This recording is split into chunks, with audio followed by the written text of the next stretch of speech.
नमस्कार साथियों, आज 15 मई मेरी समीक्षा दो बातों के ऊपर केंद्रित रहेगी। एक तो प्रधानमंत्री जी का पैकेज और उसकी जो एक्सप्लेनेशन देश की वित्त मंत्री और उनकी टीम दे रही है उसकी बात रहेगी। दूसरी जो हमारी सड़कों पर हमारे मजदूर साथी चल रहे हैं उनकी रहेगी।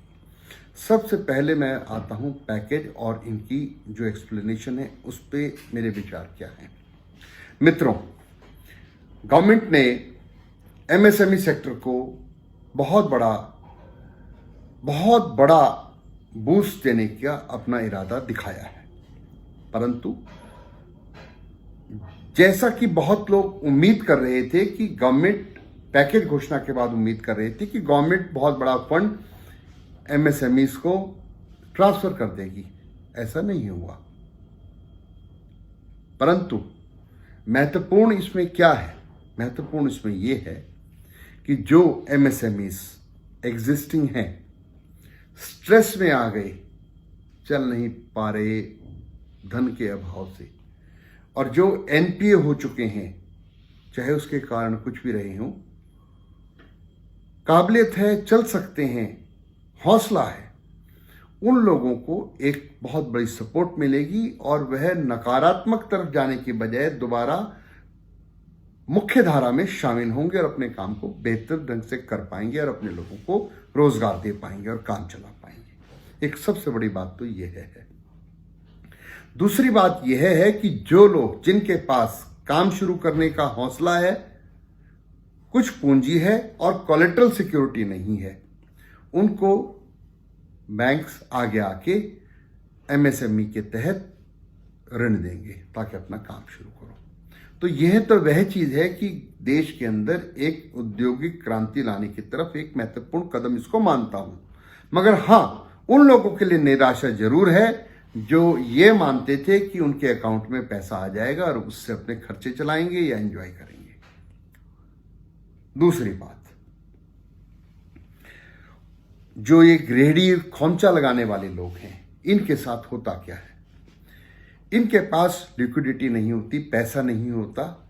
ये कुछ पैसा जो लोकल लेंडर होता है, जो ब्याज पे देने वाले, पैसा देने वाले होते हैं, उनसे ले लेता है। और इन गरीब लोगों की मजबूरी और मुसीबत क्या होती है कि इनको जो पैसा ये स्थानीय पैसा देने वाला इनको देता है, वह ब्याज दर आपके हमारी सोच से बहुत दूर है। बैंक में 2%, 3%, 4% इस तरह फिगर बोली जाती है, मगर ये लोग 20%, 30% और कभी कभी 40% ब्याज पर पैसा देते हैं लोगों को। ये गरीब इंसान अपनी रेहड़ी लगाते हैं और उसमें से शाम को ही इनके एजेंट्स कलेक्ट कर लेते हैं। ये बहुत बड़ा रैकेट पूरे देश में है, आज से नहीं, वर्षों से है। अब इनके चुंगल से ये बचेंगे और मुझे पूरी उम्मीद है आदरणीय प्रधानमंत्री जी के दिशा निर्देश, वित्त मंत्रालय की कार्यकुशलता के कारण बैंक सामने आके इन रेडी वालों को कुछ थोड़ी सी अपनी सूझबूझ का ध्यान रखते हुए इस ऋण का वितरण करेंगे ताकि ये लोग मेहनत करें, अपने लिए कमाएं और बैंक का ऋण वापस कर सकें। अब कृषि क्षेत्र से बात आती है। कृषि क्षेत्र में भी गवर्नमेंट ने कोई ऐसा धन या सब्सिडी एकदम ट्रांसफर नहीं की, ऐसा भी बहुत लोग उम्मीद कर रहे थे। परंतु दूरगामी कृषि कैसी हो, हमारे आने वाला कृषि जगत कैसा हो, उस पर सरकार आगे आके सोच विचार करते हुए बोल्ड डिसीजंस की तरफ बढ़ी है। जैसा कि एसेंशियल कमोडिटी एक्ट, जिसमें आप अपने यहां पे उसका भंडारण नहीं कर सकते थे बहुत सी खाद्यान्नों का, और अब ऐसी स्थिति भविष्य में नहीं होगी। शायद गवर्नमेंट बहुत जल्दी इसी के ऊपर एक ऑर्डिनेंस पास कर इसको कर दे कि भाई किसान अपनी जो फसल है कहीं पर भी बेच सकता है, या स्टोर करना चाहे स्टोर करे। भाई आज रख लिया, 10 दिन के बाद इसके दाम बढ़ेंगे, मैं जब बेचूंगा। अब कई फसल ऐसी हैं, कई आपके उत्पाद ऐसे हैं किसानों के जो नॉर्मल नहीं रखे जा सकते, उसके लिए स्टोरेज की जरूरत है। जैसे सब्जियां, उसके लिए आपको स्टोरेज के लिए जगह चाहिए। तो सरकार की जो नई नीति आ रही है उसमें भंडारण के क्षेत्र बढ़ेंगे, उसमें सहूलियतें मिलेंगी ताकि किसान उसमें अपनी सब्जी, अपना उत्पाद को भंडारण कर सकें। अब जैसे कोल्ड स्टोरेज दिल्ली के आसपास तो हैं, मगर देश के भिन्न भिन्न एरियाज में नहीं है। मान लो हिमाचल का कोई एरिया है, हरियाणा का कोई एरिया है, वहाँ का सब्जी उत्पाद की मजबूरी है कि उसको लाद कर मंडी तक ले जाना, उसका चाहे जो भी भाव मिले वह लेके घर आ जाए।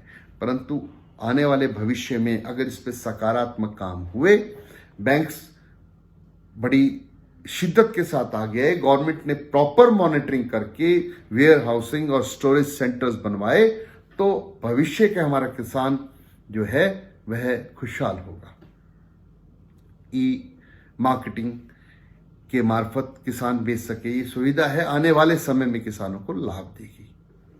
अब किसानों के लिए जो क्रेडिट कार्ड है, जो आपका क्रेडिट कार्ड पहले भी है मगर उसमें और सहूलियत गवर्नमेंट ने इस समय को देखते हुए दी है, जो कि बड़ा कदम है।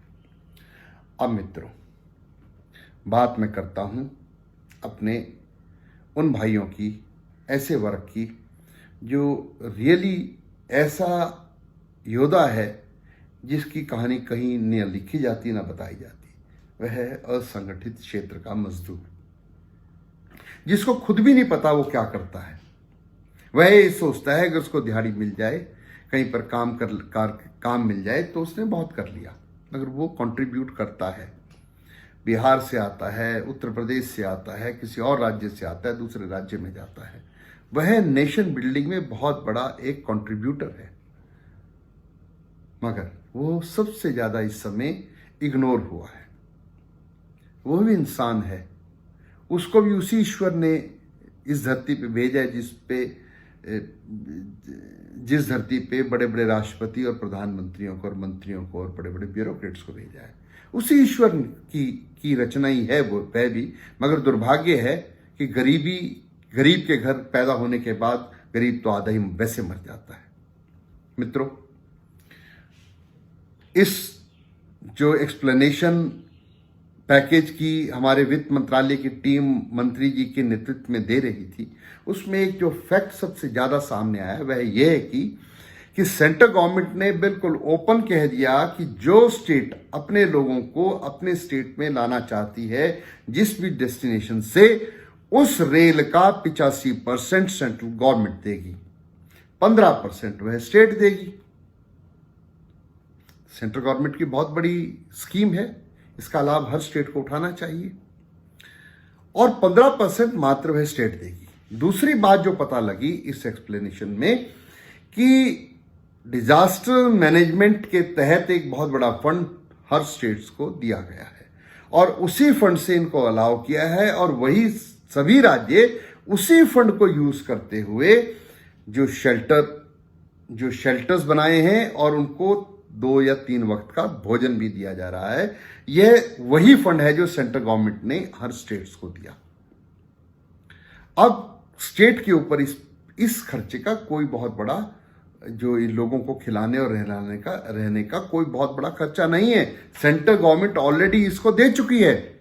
और दूसरी सच्चाई यह भी है, हर प्रदेश में विभिन्न धार्मिक लोग, उनकी संस्थाएं और समाज सेवी भी बहुत आगे बढ़ के आए हैं और उन्होंने लोगों को खाना और राहत सामग्री पहुंचाने का बहुत बड़ा काम किया है।